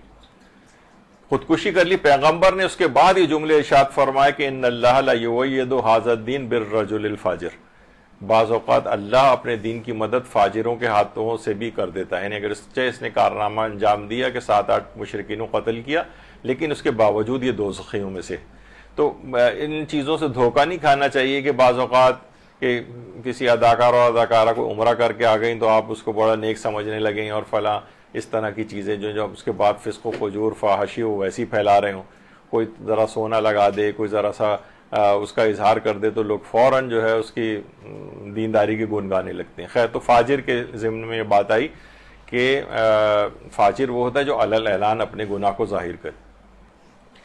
اچھا, پھر یہ بھی علماء سے پوچھا گیا, آیت اللہ خوئی سے بھی بات پوچھی گئی کہ جو شخص داڑھی مونڈتا ہے, کیونکہ داڑھی مونڈنا احتیاط واجب کی بنا پر جائز نہیں ہے مردوں کے لیے, کیونکہ حالق اللحیہ جو ہے یعنی جو اپنے داڑھی کو مونڈتا ہے, پوچھا گیا کیا وہ فاسق ہے اور کیا اس کی غیبت کی اجازت ہے. تو آقا خوئی نے کہا کہ احتیاط واجب کی بنا پر داڑھی کا مونڈنا جائز نہیں ہے, لیکن جو حالق لحیہ جو ہے یعنی جو داڑھی کو مونڈنے والا ہے اس کی غیبت کی اجازت نہیں. ممکن ہے احتمال پایا جاتا ہے ہو سکتا ہے کہ اس احتیاط واجب میں اس نے کسی دوسرے مرجع جہاں رجوع کرنا جائز ہے وہاں رجوع کر لیا ہو. بعض اوقات آپ کو نہیں پتہ چل رہا ہوتا نا. ویسے اس وقت موجودہ مراجع میں سے تو کوئی بھی اجازت نہیں دیتا اس کی جہاں رجوع ہو سکے, لیکن میں ویسے ہی, اور پچھلے زمانے میں بھی بعض تھے کہ جو مجتہدین جو کہ حرام قرار نہیں دیتے تھے, جس میں آیت اللہ ثانوی کا نام آتا ہے, شاید آیت اللہ جنتی کا بھی نام آتا ہے, کہ ان کے نزدیک نہیں تھا, لیکن ان کی تقلید بھی اتنی کوئی خاص نہیں ہوتی تھی اور وہ اس رینکنگ میں بھی نہیں تھے لسٹ کے اندر کہ جس میں ان کی طرف احتیاط واجب میں رجوع ہو سکے. تو آقا خوئی نے کہا کہ بہرحال اگر امکان پایا جاتا ہو کہ کسی ایسے مرجع کی طرف اس نے رجوع کر لیا ہو تو بھی اس کی غیبت کی اجازت نہیں ہے, یا وہ فرماتے ہیں یا وہ مستر ہو گیا ہو سکتا ہے, یعنی مجبور ہو گیا ہو اور ایسے حرج اور مشقت میں گرفتار ہو گیا ہو جو عام طور پر برداشت نہیں کیا جاتا. مثلا اس کو کہیں جاب بھی نہیں مل رہی اور ایسی جگہ جاب مل رہی ہے, وہ کہہ رہے ہیں نہیں داڑھی مونڈنی پڑے گی, داڑھی کے ساتھ نہیں چلے گا یہ معاملہ. اب کیا ہے کہ اس کو اب تو خیر ایسا زمانہ نہیں رہا, لیکن ایک زمانے میں بڑی سختی ہوتی تھی آفیسز کے اندر کہ داڑھی مونڈ کر آنا ہے ورنہ جاب نہیں ملے گی, گھر میں فاقے پڑ رہے ہیں مثلا اس کے. تو بہرحال ممکن ہے اس طرح کی کوئی چیز ہو جائے کہ وہ مجبور ہو, تو اس وجہ سے بھی اس کی غیبت کی اجازت نہیں. اچھا, البتہ آیت اللہ سیستانی سے جب یہ پوچھا گیا کہ جو شخص داڑھی منڈواتا ہے اس کی گواہی کا کیا حکم ہے, تو وہاں اسی ضمن میں انہوں نے جواب دیا اگر کوئی شخص داڑھی منڈوانے پر مجبور نہ ہو, اس کے باوجود داڑھی منڈواتا ہو تو عادل نہیں ہے, اور اس فعل پر اس کی غیبت جائز ہے. اس فعل کے اوپر یعنی آپ کسی کو کہہ سکتے ہیں کہ بھائی فلاں ہے, وہ ان کی بھی داڑھی نہیں ہے, تو دیکھا جائے آپ نے غیبت کی نا, گناہ ان کا بیان کیا. تو جو خود ہی آشکار طور پر اپنے یعنی جو داڑھی اگر کوئی شخص مونڈ رہا ہے تو اس کی داڑھی منڈے ہونے کی غیبت کی اجازت ہے. البتہ آقا خوئی نے بہت سارے اس میں احتمالات لگائے تھے کہ ممکن ہے کہ اس نے رجوع کر لیا ہو, ممکن ہے وہ مجبور ہو گیا ہو, ممکن ہے کسی ایسی مشقت میں گرفتار ہو, یا بہت سے ایسے ہوتے ہیں کہ جو اسکن کا کوئی ایسا مرض ان کو درپیش ہے کہ جو جس میں داڑھی رکھنے سے مثلا دانے نکل آتے ہیں اور بہت پریشان ہوتا ہے وہ, بہت سی کچھ میڈیکل کنڈیشن ممکن ہے ایسا ہوں. ویسے میرے علم میں نہیں اس طرح سے کوئی لوگ عام طور پر کہ ذرا خارش ہو گئی تو وہ داڑھی مونڈ دیتے ہیں کہ بھائی میں خارش ہو جاتی ہے. نہیں, آپ اس کے طریقہ کار ہیں, اس کا علاج کروائیں, لیکن بہرحال اس کی اجازت نہیں. تو یہ اس طرح سے ایک ہے کہ بہرحال داڑھی مونڈنے کے لحاظ سے آقا سیستانی میں صرف اس کے اس گناہ کی غیبت ہو سکتی ہے اگر وہ اس کے پاس کوئی ویلڈ شرعی عذر نہ ہو اس کے مونڈنے کا. اسی طریقے سے پوچھا گیا کہ مثلا جو شارب خمر ہوتا ہے یعنی یہ شرابی, تو کیا کیونکہ اس پر لعن کی بھی کی گئی ہے, کیونکہ روایات میں پیغمبر اسلام نے لعن کی ہے, اس کے اوپر لعنت کی ہے شرابیوں کے اوپر, لیکن وہ افراد کے جو کہ اپنے گناہ کو اعلان ظاہر نہیں کرتے, چھپ کے مثلا شراب پیتے ہیں, صرف بیوی کو پتا ہے کہ شراب پیتے تو ہر ایک کو نہیں بتا سکتی, صرف وہ گناہ جو کہ اعلان کرتا ہے, لوگوں کے سامنے کرتا ہے. سننے میں آتا ہے بہت سے جو پوش ایریاز ہیں وہاں پہ تو ہر گھر تقریباً 70-80% گھروں کے اندر جو ہے نا بارز بھی ہوتے ہیں, اور ایک ان کی اس کی نشانی سمجھی جاتی ہے. اور پتہ نہیں کوئی صاحب مجھے بتا رہے تھے کوئی آج کل کوئی کسی جرم کا کوئی پروگرام سیریز ٹی وی پہ آ رہی ہے, اس میں بار دکھاتے ہیں باقاعدہ, وہ اسی چیز ریفلیکٹ کیا جاتا ہے کہ جو معاشرے میں بہت متومل اور مالدار افراد ہیں ان کے گھروں میں بار ہوتے ہیں اور شرابیں اس کے اندر رکھی ہوتی ہیں, اور رشتہ دار آتے ہیں اور اس کو پیتے ہیں, بالکل ایک نارمل سی چیز سمجھی جانے لگی. لیکن اگر کوئی چھپ کے پیتا ہے تو اس کی غیبت کی اجازت نہیں ہے, لیکن اگر اس نے اس طرح سے اور رشتہ داروں کو بلا کے بھی وہ کر رہا ہے تو پھر وہ اس نے ظاہر کر دیا اپنے گناہ کو, اس غیبت کی اجازت ہے. اس کے بعد آپ آ جائیے اگلا مرحلہ کہ جس میں غیبت کی اجازت ہے, وہ ہے مقام مشورہ میں. یہ بڑا اہم مسئلہ آ جاتا ہے اس کے, اور یہ عمومی زندگی میں بہت پیش آنے والا بھی ہے. مقام مشورہ میں اگر کوئی آپ سے مشورہ مانگے اس وقت غیبت کرنے کا مسئلہ. اچھا, پہلے تو یہاں پر ایک تھوڑا سا صرف 2-3 منٹ کے اندر میں کوشش کرتا ہوں جلدی جلدی بیان کر دوں. مشورہ کس سے لیا جائے, یہ بھی ہے کہ ہر کس سے بھی مشورہ نہیں لیا جا سکتا. ویسے ہم نے یہاں پر جو ایک بہت طویل ایک درس یہاں پر لیا تھا استخارے کے عنوان پر, تو استخارے سے پہلے استشارہ کیا جاتا ہے, مشورہ لیا جاتا ہے, اور جب معارضہ استشارے میں ہو جائے یعنی ٹکراؤ ہو جائے تو پھر استخارے کی طرف جاتے ہیں. تو اس میں مشورے کی پوری شرائط بیان ہوئی تھی، لیکن اتنی ڈیٹیل میں نہیں جانا ہے۔ بہرحال کس سے مشورہ لیا جائے؟ جس سے بھی مشورہ لیا جائے اسے متقی ہونا چاہیے۔ متقی سے مراد یعنی جو اللہ سے ہی اپنے معاملات اس نے ٹھیک نہیں کیے ہوئے ہیں، اس سے اخلاص نہیں ہے، تو وہ آپ سے کیا اخلاص برتے گا؟ فاسق و فاجر سے مشورہ لیں گے تو ایسے ہی بس الٹا سیدھا مشورہ آپ کو ملے گا۔ متقی سے مشورہ لینا چاہیے، عاقل ہونا چاہیے، یعنی بالکل بے وقوف احمق ٹائپ کا نہ ہو۔ ضروری نہیں عاقل سے مراد بڑا پی ایچ ڈی اور ماسٹرز کیا ہوا ہے اس نے اور بہت اعلیٰ تعلیم یافتہ ہے دنیاوی طور پر، نہیں۔ عاقل سے مراد چاہے وہ ایک سبزی بیچنے والا ہو اور دکاندار ہو، کوئی چھوٹا موٹا اس طرح کی ہو، یعنی عاقل سے مراد یہ ہے کہ یعنی وہ بے وقوف اور احمق ٹائپ کا نہ ہو۔ تجربے کار بزرگ سے مشورہ لیا جائے۔ مولا فرماتے تھے کہ مجھے تجربے کار بزرگ کی رائے جوان کے جوش و ہمت سے زیادہ پسند ہے۔ تجربے کار بزرگ ہو، البتہ اب وہی مسئلہ آتا ہے، وہ تجربے کار بزرگ جو ہیں ہمارے وہ داڑھی منڈے بھی ہوتے ہیں اور اسلام کے خلاف بھی باتیں کر رہے ہوتے ہیں، اس طرح نہیں، وہ متقی پرہیزگار بھی ہونا چاہیے اس کو۔ تجربے کار بزرگ جس میں اور شرطیں بھی پائی جائیں۔ بزدل، کنجوس اور حریص نہ ہو۔ یہ سب روایات ہیں، ان کے پیچھے میں بہت تیز رفتاری سے جا رہا ہوں، ورنہ اس میں تو ہم نے ساری روایت بھی پیش کی تھی کہ اہلی کبھی بزدل سے مشورہ نہ لینا، کیونکہ بزدل سے مشورہ لیں گے نا تو وہ کیا کرے گا؟ ہر چیز میں ڈرائے گا۔ آپ نے کہا کہ میں مثلا ملازمت چھوڑ کے کاروبار کروں یا نہ کروں، اتنی آپ کو ڈرائے گا، آپ کو کوئی کام ہی نہیں کرنے دے گا۔ اس میں یہ لاس ہو جائے گا، اس میں یہ ہو جائے گا، اسٹاک مارکیٹ نیچے جا رہی ہے، فلاں چیز یہ ہو رہی ہے، یہ نئے قوانین بن رہے ہیں، اور یہ کام نہ کرنا، پیسہ ڈوب جائے گا، سارا کچھ نہیں کرنے دے گا، بزدل۔ کنجوس، جس میں اس کا فائدہ اور تمہارا نقصان ہوگا۔ حریص سے مشورہ نہ لینا، یعنی لالچی شخص سے، وہ اس میں یعنی ان تین کیٹیگریز کو کہا گیا کہ بزدل، کنجوس اور حریص سے مشورہ نہ لیں کبھی۔ اچھا، جس سے مشورہ لیں وہ آپ کا دوست، ہمدرد و خیرخواہ ہونا چاہیے۔ اگر آپ نے ہر کسی سے بھی مشورہ ایسے لے لیا تو وہ سوچے گا جو بھی مشورہ دے دو میرا کیا جائے گا، اسی کا نقصان ہوگا نا۔ نہیں، وہ آپ کے نقصان کو اپنا نقصان سمجھے، یعنی آپ کا دوست ہمدرد اور خیرخواہ ہونا چاہیے۔ یہ نہ ہو کہ وہ نقصان ہوگا تو انہی کا ہوگا، میرا کیا ہے، دے دو جو بھی مشورہ، نہیں، ایسا نہیں۔ اس کے علاوہ مشورے کی حد تک آپ کی اور اس کی معلومات برابر ہونی چاہیے، یعنی یہ نہ ہو کہ مثلا آپ نے بہت سی چیزوں سے چھپا لی ہیں اور مشورہ مانگ رہے ہیں۔ شادی بیاہ کے سلسلے میں مشورہ مانگا جاتا ہے اور چیزوں میں مشورہ مانگا جاتا ہے۔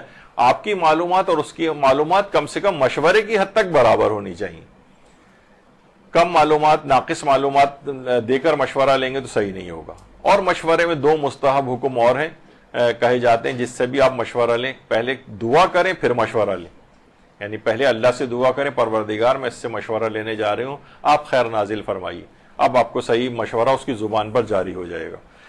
اور دوسری چیز ہے کہ جس سے بھی مشورہ لیا جائے، اگر ممکن ہے اور شرطیں بھی پائی جاتی ہیں تو وہ پیغمبر کا ہم نام ہو، یعنی اس کا نام محمد، احمد یا محمود میں سے ایک ہو۔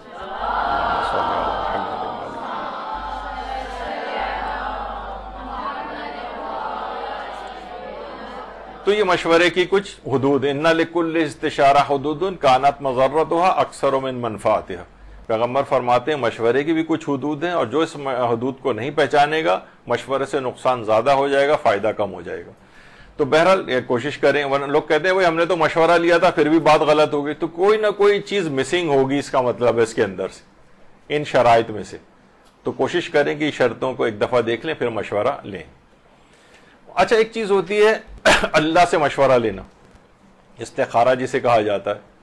اس میں بھی کوشش یہ کریں کہ عام طور پر آیت اللہ بروجردی منع کرتے تھے، پتہ نہیں شاید پچھلی نشست میں بیان کر چکا ہوں، وہ کہتے تھے کہ نہیں، اس کا اگر آپ نے کاروباری دنیا میں تو ہوتا ہے اونچ نیچ، اتار چڑھا ہوتے ہیں، اب آپ نے کہا کہ میں تو اللہ سے مشورہ کیا تھا، یعنی استخارہ کیا تھا، پھر بھی مجھے کاروبار میں لاس ہو گیا، تو آپ کا اللہ پر سے ایمان کم ہو جائے گا۔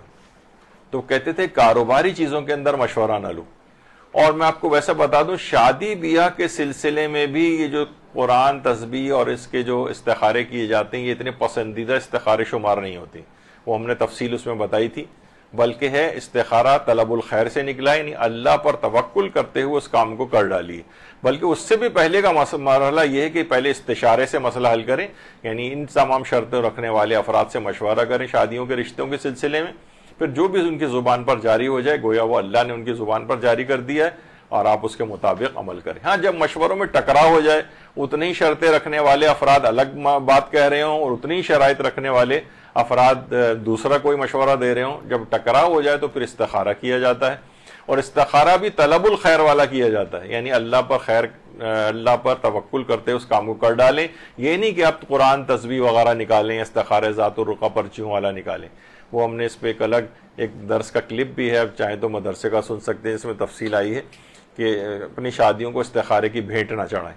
لیکن اس استخارے کی اپنی اہمیت بھی ہے, لیکن کون سا والا استخارہ وہ اس کے اندر بیان ہوا ہے. تو مشورہ طلبی کے وقت غیبت جائز ہے, مشورہ طلبی کے وقت. اچھا آپ نے ایک چیز ہے, مشورہ طلبی یعنی جس وقت, یہ خود روایات میں بھی آیا کہ مولا معصوم سے پوچھا گیا کہ کیا مشورہ میں کسی سے کر سکتا ہوں؟ انہوں نے کہا ہاں, جب مشورہ طلب کیا جائے. یعنی وہ ان افراد کو پابندی پہلے لگا دی گئی جو جن سے مشورہ مانگا جائے یا نہ مانگا جائے, ہر وقت وہ مفت مشورہ دینے کو تیار بیٹھے ہوتے. بھائی آپ سے نہیں مانگا گیا, اس نے تو ایسے ذکر کیا ہے کہ بھائی فلاں میری بیٹی کا ایک جگہ پر رشتہ چل رہا ہے اور وہ بیان کر رہا ہے کچھ, اب آپ زبردستی اس نے کچھ پوچھا بھی نہیں ہے آپ سے کہ آپ مجھے مشورہ دیں میں یا کروں یا نہیں کروں, آپ فوراً اس کے اندر مثلا ٹانگ اڑانے لگے. تو مشورہ طلبی کے وقت غیبت کی اجازت ہے, اور ایسے ضرر سے بچانے کے لیے جس سے بچانا واجب ہوتا ہے اس وقت جو ہے وہ مشورے کے اندر غیبت کی جا سکتی ہے. مشورہ طلب نہیں کیا جائے تو اس وقت غیبت کرنا واجب نہیں ہے آپ پر. یعنی اس نے مشورہ طلب ہی نہیں کیا, بس وہ ایسے ہی اس نے ذکر کیا کہ میں فلاں شخص سے کاروبار کر رہا ہوں اور آپ کو پتہ ہے بس یہ آدمی اتنا اچھا نہیں ہے, تو اس نے آپ سے پوچھا بھی نہیں تو آپ کو بتانا بھی نہیں ہے. لیکن آپ کو پتا ہے کہ اگر میں نے اس موقع پر اس شخص کو نہیں بتایا کہ یہ شخص پکا فراڈیا ہے, تمہارا سارا بزنس تباہ کر دے گا, یہ شخص جو ہے بہت ہی فاسق و فاجر اور بدکار شخص ہے, اس کا کام ہی اس طرح سے ہے کہ یہ اس طرح سے شادیاں کرتا ہے اور لوٹ مار کر کے بھاگ جاتا ہے, مثلا کوئی بھی اس طرح کی چیزیں, اور وہ میں نے نہیں بتایا تو ان کا بہت بڑا لاس ہو جائے گا, تو اس موقع پر غیبت کرنی جائز, بلکہ بعض علماء کہتے ہیں کہ واجب بھی ہو جاتی. بلکہ ایسے موقع پر جب مشورہ طلب کیا جائے تو اگر آپ اس موقع پر, بہت سے لوگ آج کل ایک دوسری ایکسٹریم پہ بھی نکل جاتے ہیں, وہ کہتے ہیں بھائی مثلا کسی لڑکے یا لڑکی کا رشتہ آیا, اگر ہم نے اس موقع پر مثلا اس کی غیبت کر دی تو بلا وجہ لڑکی کا رشتہ خراب ہو جائے گا, تو آپ نے تعریف کر دی اس کی. نہیں, اب جب مشورہ مانگا ہے نا اس نے, جب تک مشورہ نہیں مانگا تھا تو آپ کی ذمہ داری نہیں تھی, لیکن اگر اس نے مشورہ مانگ لیا ہے تو اب جو جتنا اس شادی کے سلسلے میں جو مؤثر جو بات ہے وہ آپ بیان کر سکتے ہیں, اس کا وہ عیب بیان کر سکتے ہیں. تو اب یہ آپ کو یعنی جس وقت مشورہ طلب کیا جائے اور اگر آپ نے نہیں مشورہ دیا تو اس کا بہت بڑا لاس ہو جائے گا, یا مثلا مشورہ نہیں بھی اس نے مانگا تب بھی مومن کو ایک بہت بڑے ضرر سے بچانا آپ کے لیے, اس نے مشورہ نہیں مانگا, وہ تو ایسے ذکر کر رہا ہے لیکن آپ کو پتہ نہیں وہ تو جس کے ساتھ کاروبار یا شادی کرنا چاہ رہے ہیں وہ تو بہت بڑا فراڈ ہے. اب اس موقع پر اس وقت غیبت کرنا آپ کے لیے واجب بھی ہو سکتا ہے اور جائز تو خیر ہے ہی. تو یہ ایک اس کے اندر مسئلہ آتا ہے, اور کوشش یہ کریں گے غیبت فقط مشورے کی حد تک کی جائے. غیبت فقط مثلا شادی کے لحاظ سے وہ پوچھ رہے ہیں تو اب آپ یہ نہیں کہہ سکتے کوئی بھی کہ جناب ہاں ایک دفعہ میں گیا تھا وہ گانے سن رہا تھا مثلا, اس کا براہ راست بہرحال شادی کس سے کوئی تعلق نہیں. یا مثلا کوئی کاروبار کا کوئی مسئلہ آپ سے پوچھنا چاہ رہا ہے کہ میں اس سے کاروبار کریوں یا نہیں کروں, اس کو میں پارٹنر بناؤں اپنا یا نہیں, آپ کہیں کہ نہیں ایک دفعہ جو ہے نا غیبت کر رہا تھا مثلا کسی کی. اب یہ کیا, یہ irrelevant ہے. غیبت فقط مشورے کی حد تک کی جائے جس سلسلے میں اس نے آپ سے پوچھا ہے. اس میں بھی علماء کہتے ہیں کہ اگر آپ یہ نہیں ظاہر کریں اس کا گناہ اور بس یہی کہہ دیں کہ میں مناسب نہیں سمجھتا, جیسے بہت سے علماء نے کہا ہے کہ اس طرح سے کہا جا سکتا ہے کہ آپ اپنا مشورہ بھی دے دیں اور غیبت بھی نہ ہو. مثلا آپ کہیں کہ میں اس شادی کو مناسب نہیں سمجھتا, وہ اگر کہے کہ بھائی کیوں مناسب نہیں سمجھتے تو آپ کہتے ہیں بھائی اس کا جواب دینے سے میں قاصر ہوں, مثلا اس طرح کی بھی کہہ سکتے ہیں. یعنی آپ نے اپنا مشورہ بھی دے دیا کہ یہاں شادی ٹھیک نہیں. اب ضروری نہیں کہ ایک ایک گناہ کھول کھول کے اس کا بیان کیا جائے, لیکن اگر آپ کو پتا ہے کہ نہیں میں نے جب تک کھول کے بیان نہیں کروں گا تب تک یہ بات یعنی ہلکی پھلکی رہے گی, ہومیوپیتھک میٹھے طریقے سے اگر میں بیان کروں گا تو یہ لوگ اس میں گرفتار ہو جائیں گے. مثلا رشتہ آ گیا ہے اور وہ آیا ہے مثلا امریکہ، کینیڈا اور آسٹریلیا وغیرہ کا، تو لوگ تو عام طور پر جھانسے کے اندر آ جاتے ہیں کہ بھائی یہ لوگ جو ہیں ظاہر ہے لڑکا ذرا ویل سیٹلڈ ہے اور فلاں جگہ پر ہے تو کوئی بات نہیں، اس کو شادی جو ہے وہ کر دو. تو اس میں کیا ہے کہ مشورے کی حد تک جتنا تعلق ہے نا صرف وہ اس کو بیان کیا جائے. جو مشورے سے جس کا تعلق نہیں ان باتوں کو بیان نہیں کر سکتے. یعنی بقدر ضرورت غیبت پر اکتفا کیا جائے. اب یہ نہیں کہ اس کے بھائیوں کے بھی نقائص بیان ہو رہے ہیں، اس کی بہنوں کی بھی نقائص بیان ہو رہے ہیں، فلاں کے ساتھ یہ مسئلہ ہوا تھا اور اس کے ساتھ یہ ہوا تھا اور اس طرح کی چیزیں. فقط بقدر ضرورت غیبت پر اکتفا کیا جائے مشورے میں. آیت اللہ سیستانی فرماتے ہیں اگر کوئی شخص کسی مقام میں جیسے شادی کے سلسلے میں مشورہ لے تو اس کی نصیحت اور رہنمائی کرنا جائز ہے، اگرچہ یہ کام اس شخص کے عیب کے ظاہر ہونے کا سبب بنے، لیکن لازم ہے کہ ضرورت کی مقدار پر اکتفا کرے. لیکن اگر کسی شخص کو بغیر درخواست کے مشورہ دے، یعنی اس نے مانگا نہیں مشورہ پھر بھی مشورہ دے، تو اس صورت میں غیبت جائز ہوگی جب اسے مشورہ نہ دینا اور رہنمائی نہ کرنا کسی بڑے مفسدے کا باعث بن جائے. کوئی بڑا نقصان ہو رہا ہو اگر میں رک گیا تو ایسا نہ ہو کہ اس کے اندر تو اس نے مشورہ نہیں بھی مانگا تب بھی آپ غیبت کرنا آپ کے لیے جائز ہے اور اس کو نقصان سے بچا لیں. بعض علماء تو واجب بھی کہتے ہیں. کوشش یہ کریں کہ مشورے میں جب غیبت ہو تو یہ تہمت اور الزام کی طرف نہ جائے. بعض اوقات یہ ہوتا ہے نا اپنی بات جب آپ کسی کی غیبت بیان کرتی ہیں مشورے میں تو ظاہر ہے دوسرا خاموشی سے سنے گا تو نہیں، وہ آپ سے کراس کوسچننگ بھی کرے گا. تو کیا ہے اب اپنی بات کو جسٹیفائی کرنے کے لیے بعض اوقات کوئی چیز آپ کے لیے ثابت شدہ نہیں بھی ہوتی ہے نا، تو وہ آپ یعنی تہمت ہو جاتی ہے اس کے اوپر. یعنی کوشش کریں کہ فقط اور فقط جو 100% جس کا مشورے سے تعلق ہے صرف اتنی غیبت بیان کی جائے، تہمت اور الزام کی طرف نہیں جا سکتی. یعنی ایسا نہ ہو کہ آپ اس کے اوپر الزام، مثلا آپ کے پاس کوئی پروف نہیں ہے، سنائی بات تھی، آپ نے کہا یہ بھی میں نے سنا تھا اس کے متعلق، نہیں یہ چیز بیان نہیں ہو سکتی. صرف اس کا جس کا مشورے سے تعلق اور 100% آپ کو یقین، تہمت اور الزام نہیں. تو مقام مشورہ میں غیبت کا جواز ہے اور کبھی کبھی اس کا وجوب بھی ہو سکتا ہے اگر شدید نقصان کا باعث بن رہا ہو مشورہ نہ دینا اور غیبت نہ کرنا. اور کوشش یہ کریں مقام مشورہ میں غیبت میں اطراف کے لوگوں کی شمولیت نہ ہو. یعنی اس سے جو مشورہ ہو رہا ہے تو صرف اس شخص کے متعلق صرف آپ بات بیان کریں. مثلا کہ میں اس سے کاروبار کروں یا مل کے اس کے ساتھ یا نہیں کروں، آپ نے کہا کہ نہیں کریں، اور اس کے تو بھائی بھی ایسا تھا اور اس کی بہن بھی ایسی تھی اور اس کے اماں ابا بھی ایسا تھے، اس خاندان کی شہرت بھی صحیح نہیں ہے. اب یہ کیا ہے کہ اس میں دیگر لوگوں کی شمولیت نہیں ہونی چاہیے، فقط اس شخص کا ذکر ہو سکتا ہے کہ جو کہ ڈائریکٹ پارٹی ہے اس میں. اب آ جائیے اس میں ایک اور چیز بھی ہے، اس کو کہا جاتا ہے مفت مشورے، جو بھی آپ نے اس سے پہلے سنا تھا کہ امام نے فرمایا تھا ہاں جب مانگا جائے. لیکن کیا ہے مفت مشورے؟ سب سے زیادہ ہم نے دیکھے جو مفت مشورے دیے جاتے ہیں وہ ہوتے ہیں صحت سے متعلق.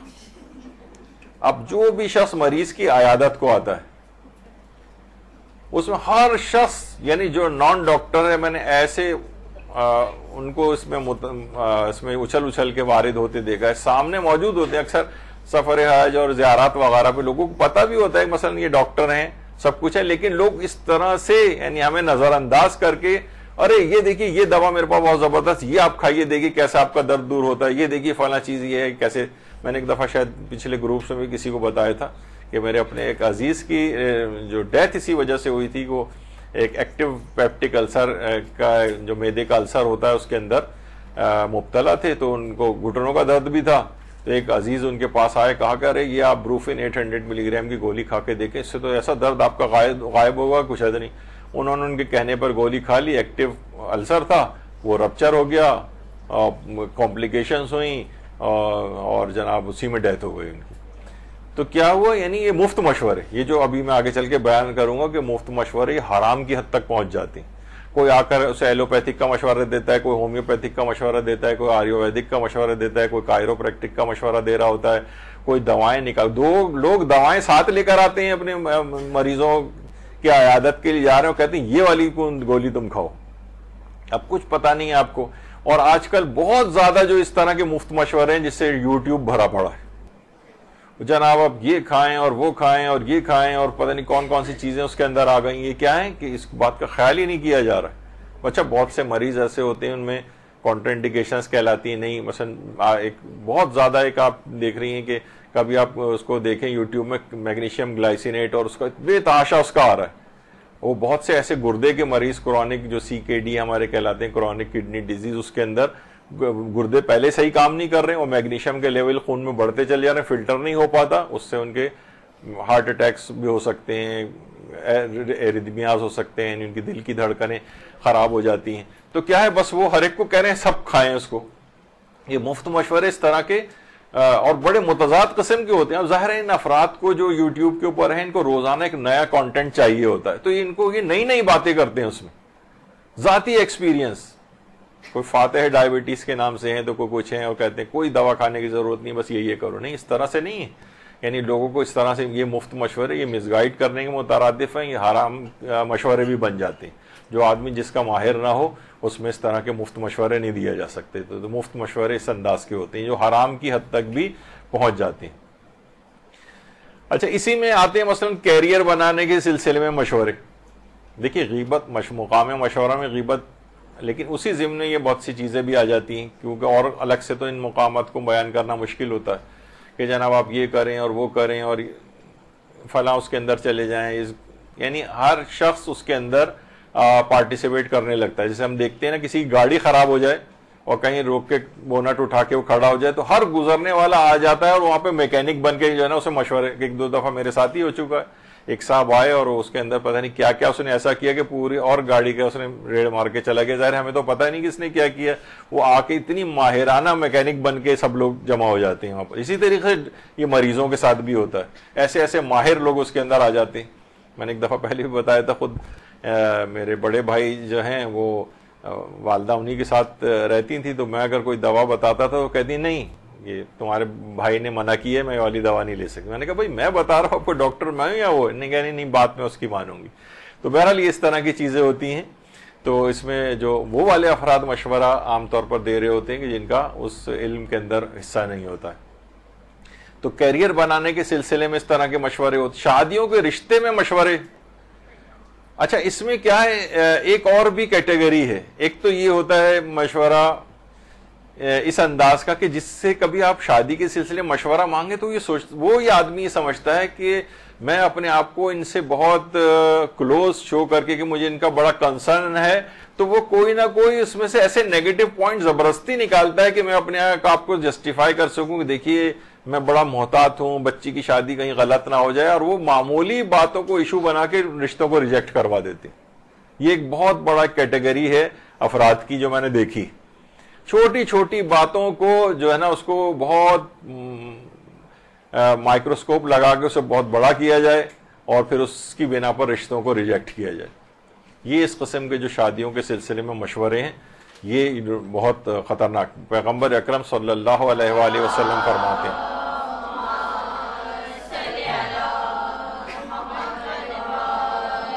فرماتے ہیں کہ اگر کسی کا معاملہ بن رہا ہو یا کسی لڑکی کی خواستگاری اور اس کا رشتہ طلب کیا گیا ہو تو اس میں مداخلت نہ کرو. چھوٹی چیز سوائے اس کے کوئی بہت بڑا کوئی نقصان ہو رہا ہو, لوگ چھوٹی چھوٹی چیزیں اس کے اندر لے آتے ہیں یا غلط مشورے دے رہے ہوتے ہیں, ایک ہی پہلو کو دیکھ رہے ہوتے ہیں.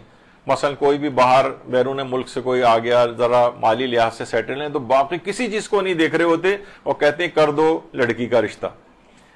اب وہ فاسق و فاجر ہے, کس طرح کا ہے, بے دین ہے, اعتقاد خراب, بعض اوقات ایتھیسٹ ٹائپ کے ہوتے ہیں تھوڑی, یعنی آدمی اس کے غلط مشورے یعنی اس کو دیکھ ہی نہیں رہے ہوتے, نہ دینداری کو دیکھ رہے ہوتے ہیں نہ اس کے, بس یہ کہ بس وہ ایک ہی چیز دماغ میں ہوتی کہ بس باہر چلی جائے اور یہ ویل سیٹلڈ ہو. تو یہ غلط مشورے دینے کے اندر بھی یہ والی چیز آ جاتی. اور بچے کی پیدائش پر جو مشورے دیے جاتے ہیں, اس کا سر ایسا بنایا جائے اور اس کو ایسے لپیٹ کے رکھا جائے, اور ماں مثلا فلاں چیز نہ کھائے اس سے بچے کو نزلہ زکام ہو سکتا ہے, اور پانی کم پیو اس سے بچے کو فلاں چیز ہو سکتی ہے. تو اس سے کیا ہوتا ہے کہ بلکہ انفیکشنز, ڈی ہائیڈریشن کا شکار ہوتی ہیں خواتین, اور پھر اس میں انفیکشنز کے امکانات بڑھتے ہیں. اور نہ جانے اتنی چیزیں اس کے اندر آتی ہیں کہ جس کے اندر اس میں ہر عورت آ کر اپنے ایکسپیرینسز کے مطابق مشورے دے رہی ہوتی. تو بچے کی پیدائش کے سلسلے میں مشورے اتنا کسی حد تک تو بچے کو لپیٹ کے بھی رکھنا ہوتا ہے, لیکن اس کو اتنا زیادہ لپیٹ کے رکھو. علماء نے جنہوں نے تربیت اولاد پہ کام کیے وہ فرماتے ہیں کہ بچے کو بہت زیادہ لپیٹ کے رکھنا, بچہ سمجھیں گے کہ پورا ایک ایڈلٹ ہے اور وہ اس کا قد سائز چھوٹا ہو گیا ہے. اب آپ کو اگر اس طریقے سے پورا لپیٹ کے چادر کے اندر کہ آپ ہاتھ پاؤں بھی نہیں ہلا سکیں تو سوچیں آپ کو کیا فیلنگ ہوگی. کسی حد تک وارمتھ اور ایک اس کو احساس ہوتا ہے کہ اس حد تک مناسب, لیکن اتنا زیادہ لپیٹا جائے جیسا کہ ہوتا ہے عام طور پر, تو یہ الٹے سیدھے مشورے یا اس کا سر بنانے کا مشورہ ہوتا ہے کہ اس کو اس طرح سے کرو اور وہ کرو اور اس کا سر ایسا ہو جائے گا ویسا ہو جائے گا. تو یہ بہت سی چیزیں ایسی ہیں جو کہ ہارم بھی بچے کو پہنچاتی ہیں, اور بچے کی پیدائش کے سلسلے میں بھی جو ماں بنی ہے بھی اس کو ایسے ایسے نادر و نایاب خواتین آ کر مشورے دیتی. تو یہ جو مفت مشورے کی کیٹیگری ہے, شاید میں کبھی اور بیان نہیں کرتا, یہاں پر آ گیا یہ والا مسئلہ, تو یہ بات آ گئی اس میں. نہیں بس اب یہاں پر روک لیتے ہیں اس کو. تو اس کے بعد ابھی اگلی جو نشست ایک اور ہوگی ہماری, اس میں باقی ماندہ جو جائز غیبتوں کی اقسام ہیں وہ بیان ہوں گی, اور تھوڑے سے کچھ شاید اگلا کوئی موضوع بھی اسی میں غیبت کے سلسلے میں جو اگلی ہیڈنگز تھیں ہماری اس میں ہم چلے جائیں. بس ایک دو نشستیں انشاءاللہ باقی رہ گئی ہیں, اور آپ لوگ پوری دعائیں اور کوششیں کریں کہ تیسری نشست اس میں اور نہ آگے بڑھ جائے. تو لیکن یہ کہ انشاءاللہ پوری تفصیلات کے ساتھ غیبت کا موضوع آپ کے سامنے آئے گا, تو آپ بہت آرام سے اپنے آپ کو اس گناہ سے بچانے کی صلاحیت رکھیں گے انشاءاللہ. وصلی اللہ علی محمد وآلہ الطیبین.